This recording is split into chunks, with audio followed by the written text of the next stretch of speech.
Hello and welcome to the first customer acquisition show of the new year, 2023. Today we're here with one of our most popular recurring episodes, which is what's working now with our Google team. We are live, so if you have any questions about anything Google, Bing, search related, let us know in the chat. But yeah, we're here with the Tier 11 Google team. What's going on? Hey, everybody. Great to be Hello. back on the customer acquisition show. And Tom, do you want me to do the introductions? Oh, yeah, go for it. Okay, so we have our team of Google Ads experts here. I'm Nick. I oversee the team, but they're the ones who have all the brains and are the smartest Google advertisers I know. So we have Ollie Leboy, who's located in Belgium, sometimes going back and forth between New York and Belgium. We have Rashna and Shurid, who are both based in India and manage some of our highest spending accounts here at Tier 11. And great to be here. Yeah, I'm happy to have you here. And I'm Tom Meredith, the VP of Marketing here at Tier 11. And I'm really excited to launch a whole new year of lots of great content like this. So let's dive straight in. What are you guys seeing right now in Google Ads? I'm going to let the team go ahead because, again, I talk too much sometimes on these shows. So I'm going to let the team do the talking. What's going on? AI, that's something that has become like a very integral part of our everyday job of, running campaigns. And it has been sort of a blessing in the past few months, So it looks like we just got updated, like the Jarvis. We are the Iron Man, the Jarvis just got an update, next level, and now we have more superpowers to, so it feels like that. Are you talking more about like the Google machine learning or going more into like the generative AI stuff, like ChatGPT? Everything, like all the AI updates that are coming up, new features that have been introduced inside the Google Ads also. So it's if I sum up, it's everything. So yeah. I think Yeah, Jarvis because is called. They changed their name because of Marvel. I think it's Jasper now. they changed their name, right? I think they had to because Jarvis is in the Marvel franchise. Yeah, I think they were This- conversion. Oh, did they? I think they were conversion.ai before that. Yeah. True. Yeah. True. They changed and then they rechanged. I guess that's the last name. It's But I probably was easy. using it a lot, like Rashna in the past. But it was good, but not perfect. ChatGPT is a level above. I think. Yeah. Yeah, ChatGPT is something else, and I think it's really the difference is the conversational nature of it, right? You can have this conversation iterate where it was harder to do that iteration in OpenAI or Jarvis before then. Yeah. I think we are encountering like an evolutionary shift in advertising, the way we used to advertise.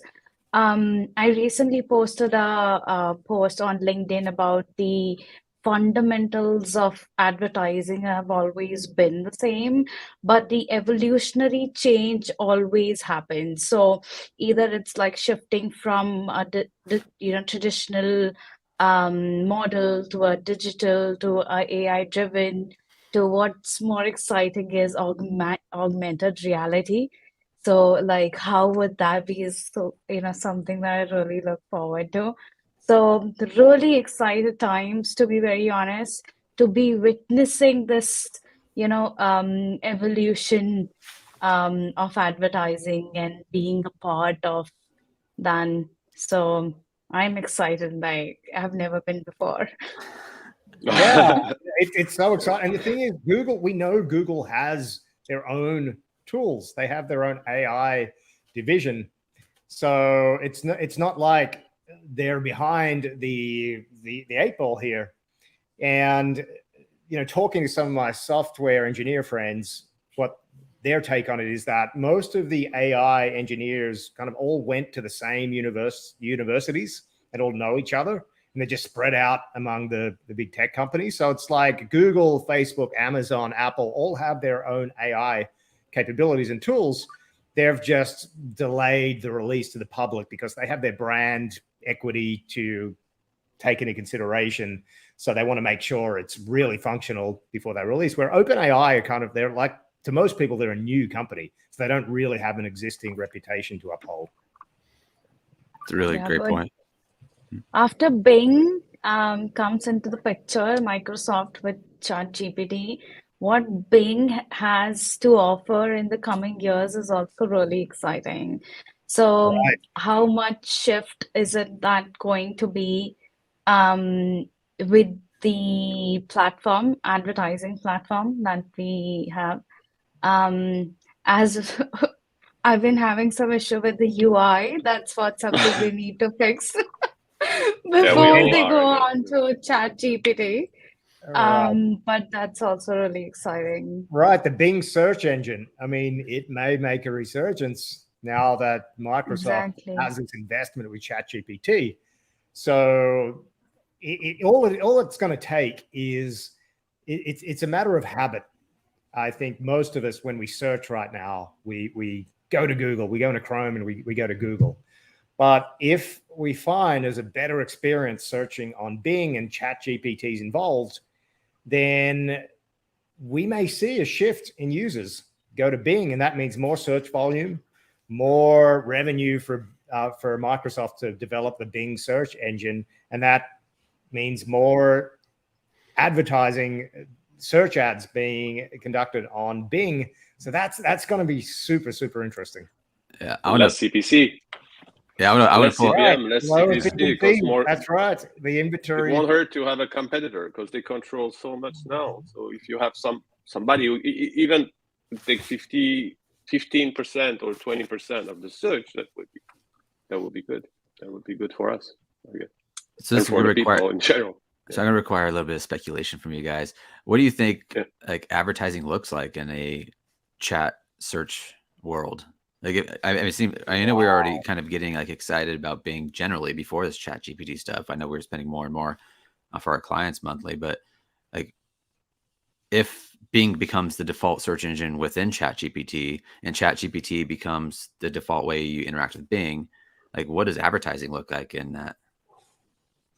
Wow. I can say something about that. Like with Facebook, we've been so much into customer avatar, but when it comes to Google, we've never been like as critical as we've been with customer avatars and like that way. But now with the Google, let's say Bing does come up with ChatGPT, customer avatar is going to be like very strong way to target the audience. So we are going to be moving away from keywords, and then that will bring in more audience targeting, like specific audiences built around your customer avatars. So that's a one major shift that I see happen.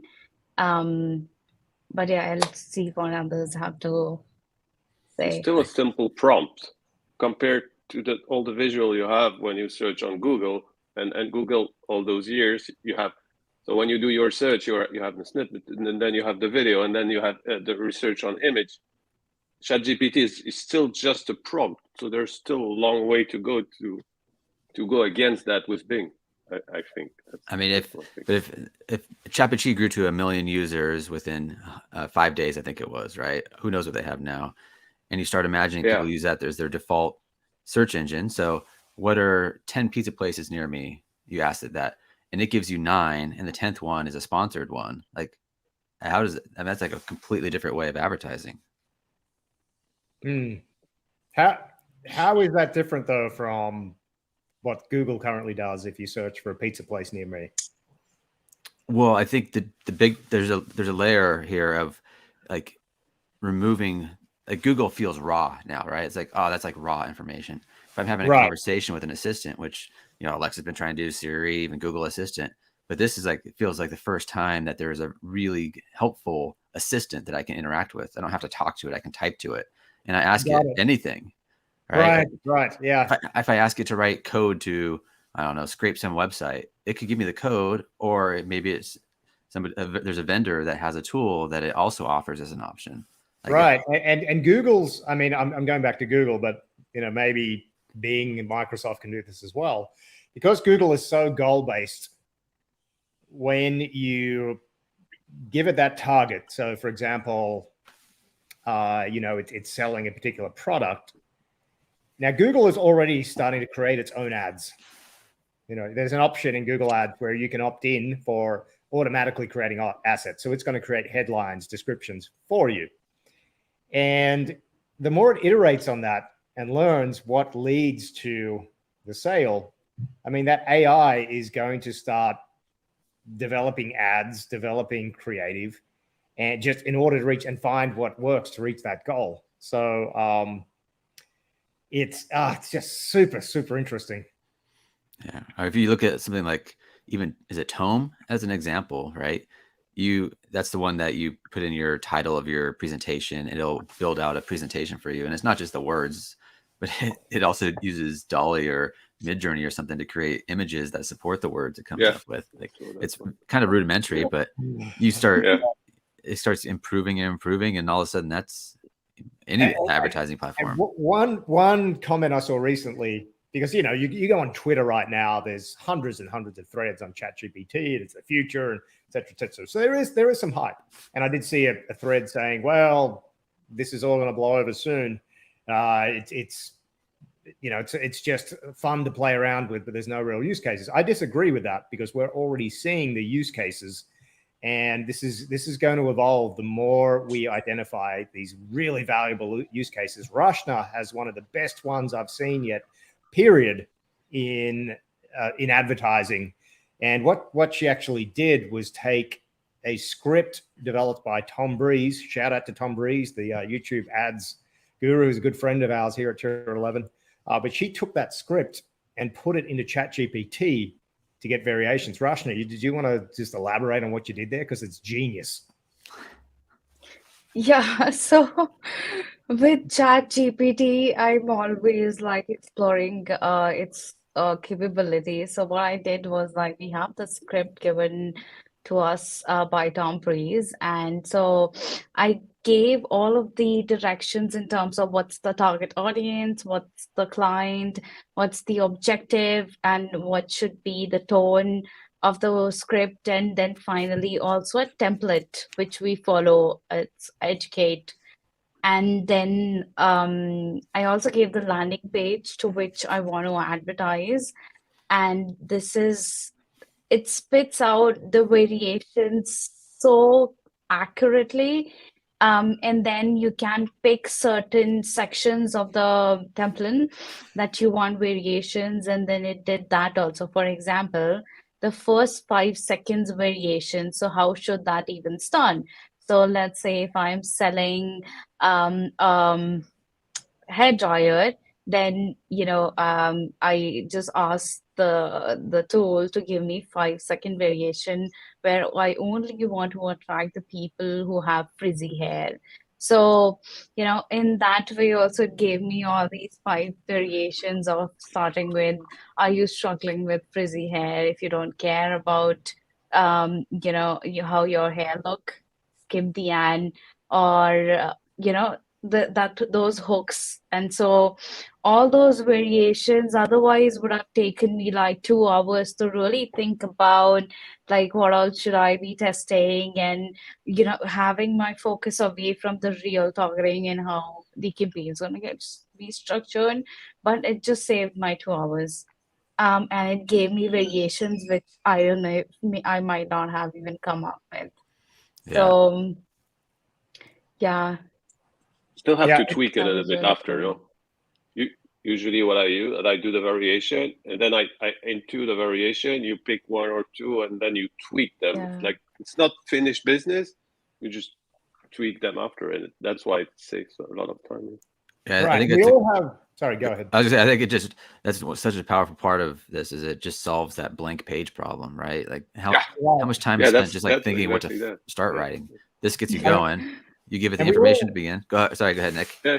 We all have times when we're more creative, Right. as creatives, and that's one of the challenges I think in any creative, role is that you have time sometimes where you're not even near your workstation. You're out walking your dog or just whatever, playing golf, whatever you do in your free time, and you'll have these ideas. These come. That's great, but what ChatGPT allows is even when you're not in your ideal creative flow state, you've got this brainstorming tool that can prompt those ideas and get those juices flowing. So, and then if you compound that for when you are in your creative flow, and then you've got this other brainstorming tool, it's just like an exponential increase in creative ideas. It's true. It's Yeah. what Stump said. It's like a blank page starter. It's like, oh, boom. Yeah, it's gone. Well, even But I was just thinking like a more traditional agency environment, the creative team is typically an art director and a copywriter. They're just paired up like basically their career, and they always have somebody to bounce ideas off to brainstorm with. And it's a little bit tough here in an environment where we're all remote. But now with ChatGPT, you kind of have that little creative brainstorming partner that you can go back and forth with. Yeah, sure. I mean, Great. There's a whole.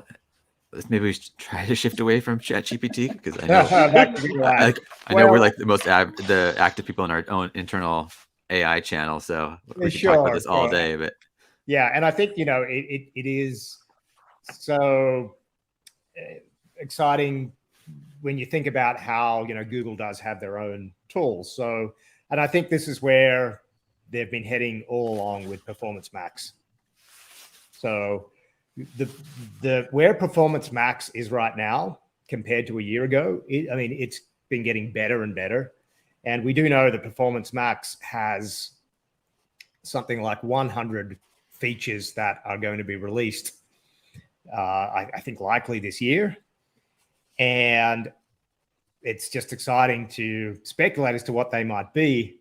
But I think the machine learning and AI capabilities that Google has, I think that's going to supercharge Performance Max even more and lead it to what we've just been talking about, where what's going to matter is the strategy, the understanding of the customers, and also being able to ask the right questions about the data you're analyzing.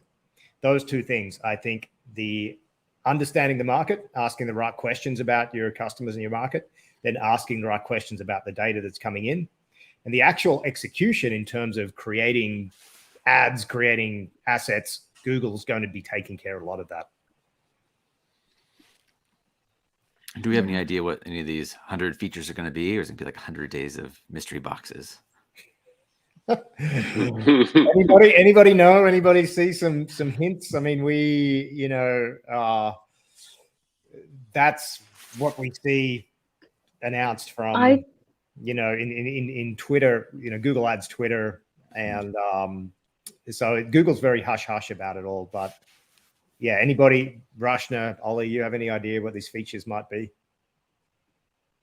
the one thing that I really feel like is going to be getting more data. That's something that we are going to get. We've started seeing that for the responsive search ads we used to get as like a status, how well did a particular headline do, and the rating was all based off good, bad, and that only.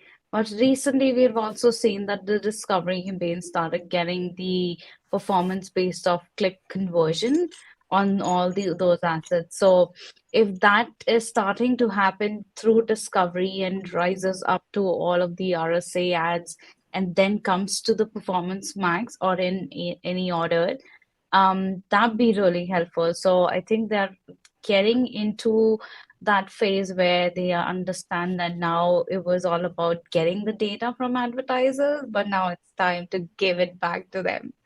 So You think? that's what I think is going to happen for this year. giving more insight. We're going to get back more insight from them. Yeah. And I think that's the thing with Performance Max, where a lot of the complaints we see in the market in general about Performance Max, I think it's a mistake. Well, it's people say, oh, it's the control. Google's taking away our controls. Well, I don't think it's actually the control that people are missing. It's the insights, actionable insights. At the end of the day, that's what we want. We want actionable information. So when we see, particular creative, the click-through rate, it's not the click-through rate metric that we like. It's the fact that gives us information as, oh, people are engaging more with that creative. Yeah. So Google's starting to release more info like this, but the more actionable it becomes with more context, I think we're going to see more of that, because that's what's going to bring people back and keep using the campaign and sing its praises once we start that feedback loop. I just think that feedback loop is going to be different from years past, where we do look at things like click-through rate, CPMs, all the granular metrics that's made up media buying. I think we'll see a shift away from that. So you say it's a shift away from like more technical, like data and media buying, more like that's what I'm predicting. side? Yeah, exactly. Like the actions that we take from the data may not even necessarily be in the ad platform. It may be with the creative team. It may be information on our customers that now we further update our understanding of our avatars. That's what's most powerful. And then we're setting the targets for the campaigns based on that. But I think going in, how Google Ads used to be with masses of spreadsheets, hundreds, maybe thousands of keywords, very granular changes, machines are going to be able to take care of all of that. But I don't think it's enough where we just turn on a campaign, get the results, and then there's no other actions we can take, which is not how it is, but that's how some people perceive Performance Max. So there always is going to need to be a feedback loop. And I think that feedback loop is going to be getting better and better. It's just going to look very different from how we would manage campaigns previously. Yeah. Something I would add on to that is like, just for what Nick is saying, smart bidding is actually getting smarter. So earlier when we used to change the targets, it used to go back to the learning, right? Like if I have changed my target ROAS to 2 to 3 or from 3 to 4, or even have pulled it down to 3, it used to go back into learning. But now officially also Google's released that it doesn't happen like now. If you change the targets, the campaign doesn't go back into the learning phase. And that's recently, I saw one of the really good advertiser that I follow on LinkedIn had posted a case study around this. So if that becomes like something I'm not seeing in the ad account yet, but yeah, I mean, on that point, what Nick was saying was everything is improving with time. So they could improve also that on Performance Max, and also in scaling, because usually when you scale, you can scale only 20 to 30% budget. Maybe that way, if they shorten that time, it's like you could scale like, okay, I'm going to increase the budget 60% and have kind of the same performance and not wait like another 10 days or to get back to it. The response time has been quite slow, and that's one, again, we can't confirm. It's just one of the developments we have heard of is that Google is working very hard on getting the learning phase in Performance Max down to like 3 days. When it started, it was like 6 weeks. Run this for 6 weeks and then leave it for 6 weeks. And they're working on getting that shorter and shorter, and the goal is like 3 days. That's pretty huge. So if you launch a new campaign and it's going to have the data, have the ability to learn very quickly with every channel in Google Ads, YouTube, search, discovery, display, Gmail, it's going to learn very quickly on what the best course of action is. So that's pretty massive. What would you say the current learning phase is? For a new campaign, I would still say, we're looking at 4 weeks for it to really pick up steam and start delivering. Now we have some new scripts and new tech that will allow us to see where it's spending. So we'll be able to see it go out and test YouTube for a few days. It might be doing that. We'll see when it tests display. So big shout out to Mike Rhodes, good friend of ours here at Tier 11 too, for developing that. And that allows us to see how the campaign's behaving. So I would say it's gotten faster, and performance. I've seen performance get better earlier in the learning phase. So previously the performance, before Google might say, don't even look at performance for the first 4 weeks. Forget about it. Just you're buying data. So I've seen that speed up, and especially if we've been running Performance Max campaigns in the account and we create a new one. For example, if we're creating a new customers only Performance Max campaign, which is a feature I'm really excited about. We're seeing that work for some clients where Performance Max is acquiring customers, new customers, at a cost per acquisition that's like it's gotten better and better. So we've seen those. I've launched those campaigns alongside the main Performance Max campaigns, and within a week, I've seen them start working and acquiring new customers. So we are seeing that getting better and better. And as a reminder to everybody watching, we are currently live. Akash, thank you for the comment. He says the new feature will be more helpful in adding headlines and can customize assets. So thanks. If you have any comments or questions, please drop them in the chat. Moving on to like general performance, like how are Google Ads generally performing right now? Well, I have been experiencing like the broad match has been like performing really well.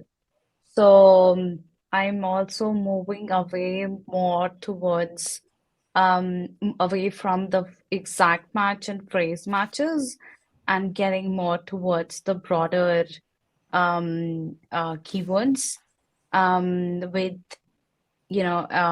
getting that data, as Nick said, has always been so important. So starting with broad is something which is really good.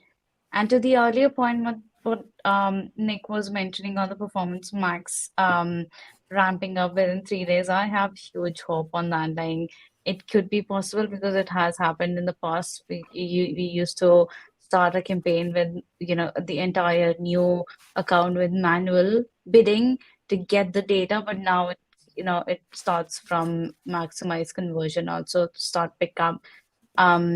So the learning phase has improved for the other campaigns. So I think Performance Max is also going to be done. The other thing is also getting we might not have a feed only Performance Max. So what we are doing is making sure that we have an alternative in place. Yeah. So I just want to. Can you explain for the non-Google advertisers what a feed-only Performance Max campaign is? Yeah, so in between, Google opened up this loop where you can create just a feed only, which is the Smart Shopping plus search, aka DSA. So these two channels are targeted where you don't really have to give any audience signals or assets. And that was sort of a loop which was there that we were really like we made that work for some of the ad accounts. It was basically a way to, one of the big shifts was when Smart Shopping was sunsetted for e-commerce accounts.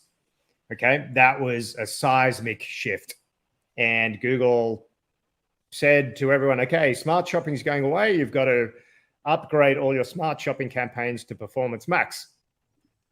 And Performance Max requires videos, audience signals for targeting, images, and all these other elements. But a lot of advertisers were like, we just want to keep running smart shopping. So when you run a feed only campaign, it's basically Performance Max, but it's still technically working just like a smart shopping campaign.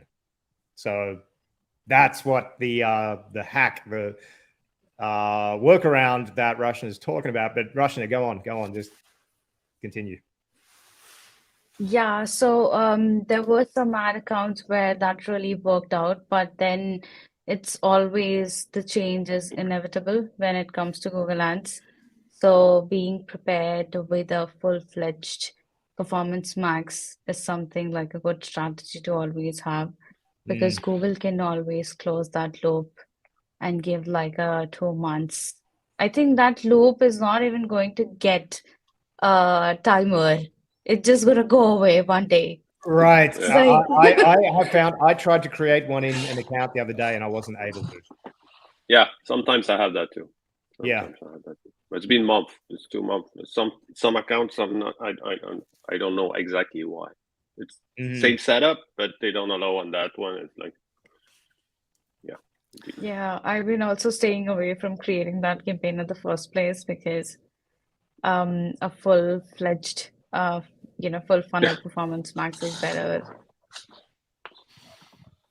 So talking like even more broadly about performance coming out of Christmas and the New Year, are you seeing like an uptick for any clients or across the board, or is performance kind of just like down? It depends. It depends on the niche. So for our supplements and like clients who are in a health related niche, we see a big uptick because New Year's resolutions come in, and now everybody, after all the feasting and decadence of through Thanksgiving and Christmas, it's all about now we're going to be healthy. We're going to prioritize our healthy new year, new you is a great hook that works quite well there. So we see an uptick in those niches.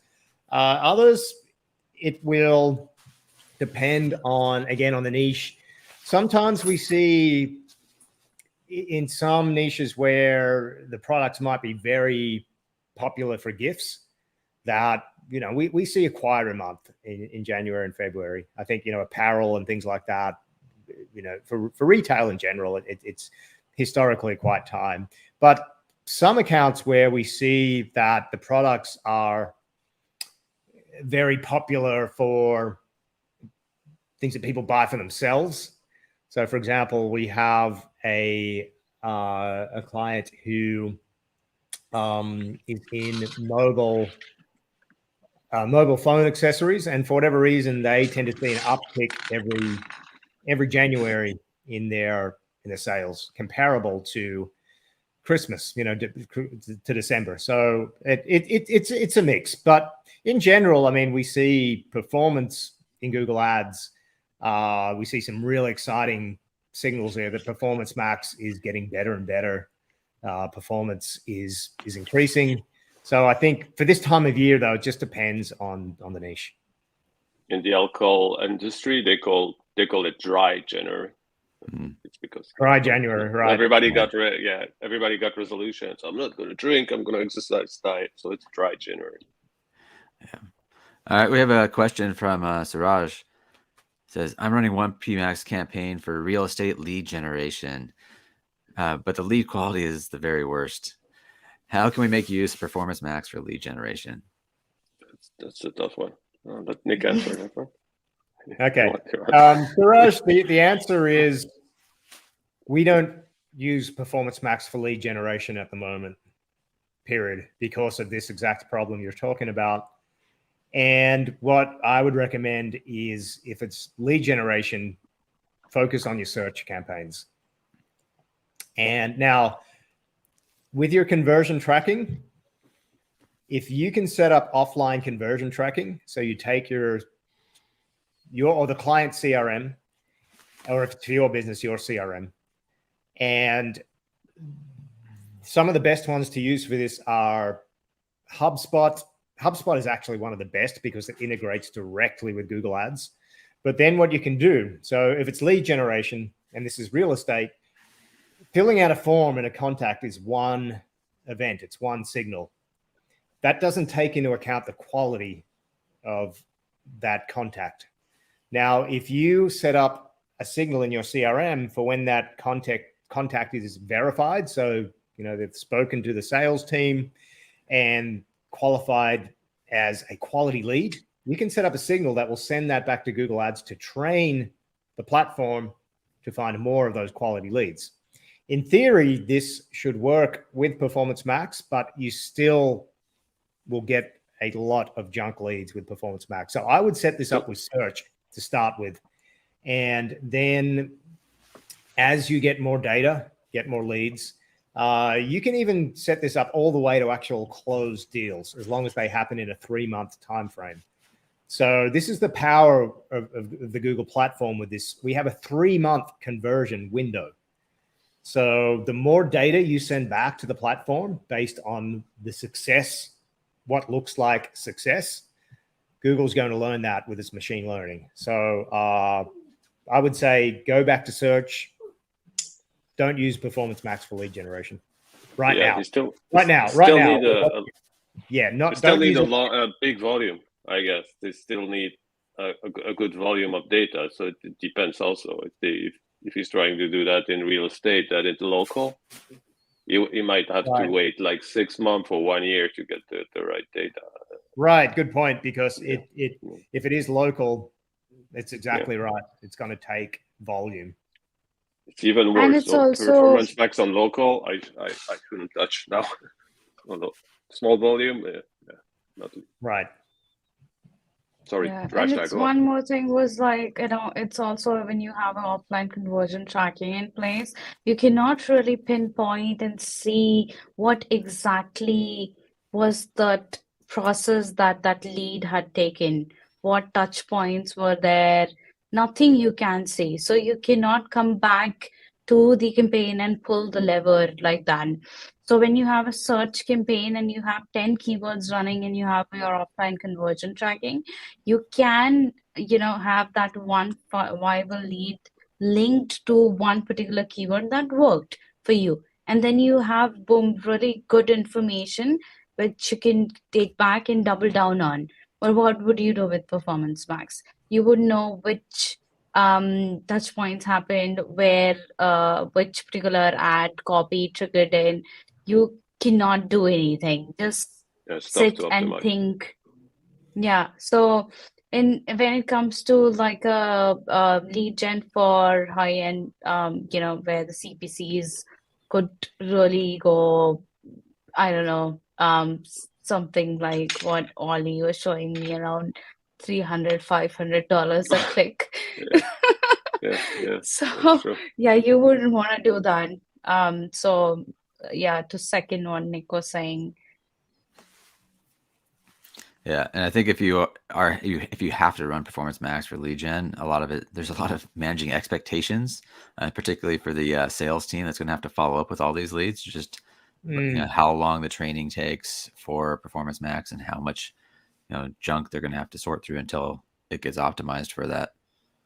Yeah, it's also a cost for companies. So there's a cost in the intake because they receive all those junk leads and they still have to call them because they appear kind of real. So you still have to pay the intake and then they lose time on better leads.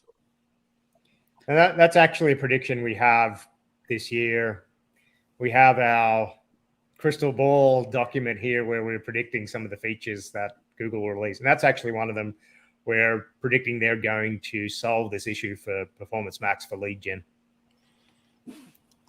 We can dream. We can dream. Yeah. At least acknowledge it. I mean, it's something they won't even talk about, but it's just obvious. So to the point where we're actually telling people here, like Suraj, we're recommending just don't use it for lead gen. Yeah. I think that's only going to be more realistic with more data. So unless like Google can prove that, see, this is exactly what's happening, there's no junk clean, then only I think that whole lead gen for Performance Max would be something to worth testing. So that can only happen if it gives you the data. So, you don't want to end up testing something and then again falling back into that same pit as everybody did in the early 2020. Yeah. Yeah, blocking the site who's sending you those spam leads also. Don't click out. Great. So switching gears a little bit, Rashna, I'm going to put you on the spot, and I know you had a case study that you wanted to share with us, something that you recently saw, and that I think is really applicable to basically all advertisers. I'll let you take it away from here. Yes, so not something new. We've seen, I think we've all seen this over and over again. But it's always a case that has to be presented to the client. As advertisers have always been on the both side of the platform on Google and on Facebook, we have kind of seen this. But the what exactly happened was we have a client who we onboarded, I think last year mid. And so they came to us and they said that, all right, so we've tested Facebook, that sucks. But meanwhile, we did a couple of campaigns on Google and it was doing really well. So we started doing Performance Max and everything, started picking up. And so, the brand was not converting. And so we dig into the data and we try to find the reason why all of a sudden the brand conversion rates had dropped. The CPCs went 3x, and the ROAS was not really looking as well. So the client wasn't convinced, like it wasn't really something that they had seen in the past with Google campaigns. So what we just simply presented them, we dug into analytics. Sometimes the answers when the Google campaigns don't really work, not inside the ad platform. It's always something outside. So we have to have that capability to look for those answers outside. That could be inside of the product feed, that could be inside analytics. So I went to analytics and I was kind of going through the data, comparing the points, and so something that really stood out to me was the performance of the Facebook side was not at par. So it was around 1x, and so the client wasn't really happy about it. But what Facebook was doing was it was bringing all of the new users. And so all these users were captured by Facebook at their awareness stage. So when these people saw the ad, what they did was some of them clicked on it and did not buy. And they went back on and about their daily lives. And other people, they just watched the ad and then organically went to Google and searched for the brand. So that's where the revenue, which was supposed to be attributed to Facebook, divided into two other channels, that is organic.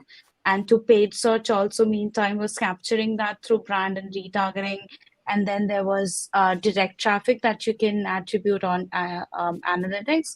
So the revenue, which was supposed to be, it's again the attribution issues that we've always struggled every day running campaigns. But so that is what we presented to the client. So you have to get some Facebook running. So, the dependency, not the dependency, but the contributor of your top of the funnel was doing really well, which was Facebook. So yeah, I mean, that's something that recently happened. And just that was the case study. Yeah, that's great. I mean, it's great to see. I mean, always reiterating the same idea of you can't treat your platforms individually as far as performance, right? It's like this overall idea of Facebook, Instagram, and then all of the Google products, and then everything else that you're using, even for like higher level, like we call it like unaware, like all the discovery stuff and just organic social, like it all feeds the same machine. And Google just likes to sweep it all up and claim the attribution, but you can't optimize based on that. No, and that's right. And I think it's a mistake when you look at each platform, and sometimes we hear questions like, well, why can't Facebook be the same ROAS as Google Ads? Or, you know, why is the YouTube campaign not hitting the 4x ROAS that's our target? And that's a mistake, because the job, top of funnel, getting more eyeballs, getting more people aware that you exist, that's it's not the job of that top of funnel traffic to get the ROAS. You need to look at the overall blended MER. So we're very big on MER here. So we look at total advertising spend between Facebook and Google, and we use a target for all of that combined. It's sometimes Facebook is the best channel to, you know, do the top of funnel, do the retargeting as well. But sometimes people may become aware of a product or offer on Facebook, but they may just not like to click on an ad and go in the browser in Facebook and actually fill out all the credit card details or even buy from Facebook. But they'll go into a Google search and go and buy from Google search. So that doesn't mean that the Facebook ads aren't working. They are. And without them, the Google ads aren't going to work as well. So this is the puzzle that we need to get very clear on, that how all the platforms work together. So that's something that it's a very big part of our focus here at Tier 11. I think last year they really became frenemies. It's like more than before. It's Facebook and Google ads. Right, that's a great way to put it. Yeah. It's like, they realize one can't survive without the other. Yeah. It's true. It's true. It's so true. It's Apple who made them frenemies. It's funny. They really should join forces and just say, hey guys, we want the same thing. Can we share some attribution? I think it's going to help each other. You know, we can dream. That will never happen, but it's. But just thinking about that customer process, like how does that affect how you do your creative, right? Like creative. I mean, we come from this place where we're so direct response focused, and now it gets a little bit more broad. And what can you do to stick in your customer's mind? Or maybe even if they don't take that initial click on Facebook, you're still, you know, bouncing around in there so that when it finally comes back up, they go and search for it. Like it all feeds itself. Yeah. I think that again just comes down to knowing your customers. You know, we you know, the things we like. You know, if we ask everybody, who is the most important person in your world? You know, most people will say, oh, it's my wife, my family, etc. But really, the honest answer is, who's the most important person in your world? The answer is me, the way we respond. So when we see something that speaks uniquely to what's important to us, what our pain points are, what our desires are, if that's right, if we get that right as advertisers, people can't help but respond and pay attention because we're talking directly to what's important to them. So that's what it comes down to. You know, I think understanding the customers, and, you know, that's what our creative team does. They spend time digging deep into what, you know, what the customers and what's going to move the customers. And then that informs a creative strategy. So like you said, Tom, if somebody's browsing through their social media and they you know, we want something that's going to stop the scroll, stop that thumb, call them thumb stoppers. And then they're sitting there engaging and watching a video or reading the ad copy. They may not click on that ad, but that ad has had an impact, and that may lead them then to, okay, well, I'm going to get out of Facebook, go and do a Google search, find out more about who this company is. Mm-hmm. So, you know,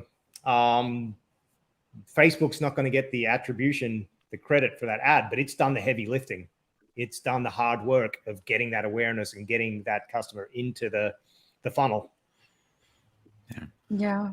And the source of truth also has to be taken into consideration, is that that you have to see, like, if I went to analytics to really prove the point, I would not be able to prove this point that, that is one Facebook was doing, because again, analytics is based off last click and is going to attribute most of the revenue to that last click. And so, you would still be convinced like Facebook was not doing its job. But Yeah. the other thing is also like not people that omnipresence is something which goes into the subconsciousness of a person's, like, let's see that I am on Facebook and I've been properly targeted, not poorly targeted. They know about me. So they know that I've been interested into certain things and I might possibly be looking to buy certain product, and I just happen to see that brand, so I know this brand exists. So that brand authority is also really important when I next go to Google and then buy let's say a t-shirt. So when I see that name of that brand on my shopping, I know that this brand is famous because subconsciously I've already heard about this brand. So it's always that decision maker for that user to click on that brand over a brand which they never heard of, right? Because they automatically have that trust because they've seen that ad, and they have that because that brand had an omnipresent across all the channels. Yeah. So I should mention too that here in our Google Ads team, every single person in the Google Ads team has either Facebook ads, extensive Facebook ads experience, including myself and Ollie, and Rashna has extensive Facebook training, and it looks at campaigns, Facebook campaigns, for extra knowledge on Google Ads campaigns. And Shurid, who unfortunately was experiencing some internet issues here, also is a very competent Facebook advertiser. So it just helps so much to understand both platforms. Ad platforms don't exist in their own vacuum in the universe. They're all related and interact with each other. Yeah, and I'd also say that our more Facebook-oriented media buyers are also pretty adept at Google and constantly training, and there's really strong communication and training between both sides. Exactly. It's just the way it has to be as we move into this all these new developments and updates. Yeah. All right, so we have one last question from Suraj. How to make use of Google Click ID? I think that's what. Great question, Suraj. The short answer again is that it's actually possible now to capture offline conversion tracking without using Gclid. We can still use it, but the offline conversion tracking we were talking about, so I'm going to explain this for everybody who's not a Google advertiser as best as I can. But basically, if you have a real estate lead generation account, like Suraj says he has, and you capture leads, Google can optimize for form submissions, but again, it's not going to know the quality of those leads. So previously, you'd have to capture what's called a Google Click ID, which is a little sneaky hidden form field. In the form they fill out, there's another field that's hidden, but Google will take a little string of numbers and attach that to that lead. So then later on, if that lead ends up becoming a closed deal, we can send that information back to Google. It was really, really fiddly and took we would need our tech team to get this set up, and it would be different depending on what CRM was being used. So it was basically a pain to set up.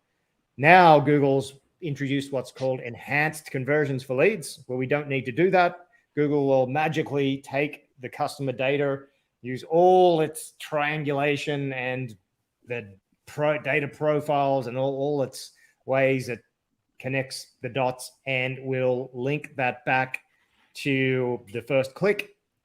And it doesn't require any of that painstaking development setup. So Suraj, I would say Gclid, you can still use it if you are so inclined. You can set that up to capture when people fill out a form. And then further down the track, you can either manually upload closed deals or high quality leads to Google Ads. And that way you're training the platform to recognize high quality leads. or you can look at enhanced conversions for leads. It's a lot easier to set up, and that's where we're headed in the future. And I think it's going to work even better than capturing the Gclid. Yeah. Yeah, I know for our stuff, like we use Gravity Forms for our forms, and it pulls in the Gclid, and then that gets sent over to HubSpot, which then goes into our offline conversions. And just a matter of setting it up. But yeah, the other way sounds much easier. Let's see. All right.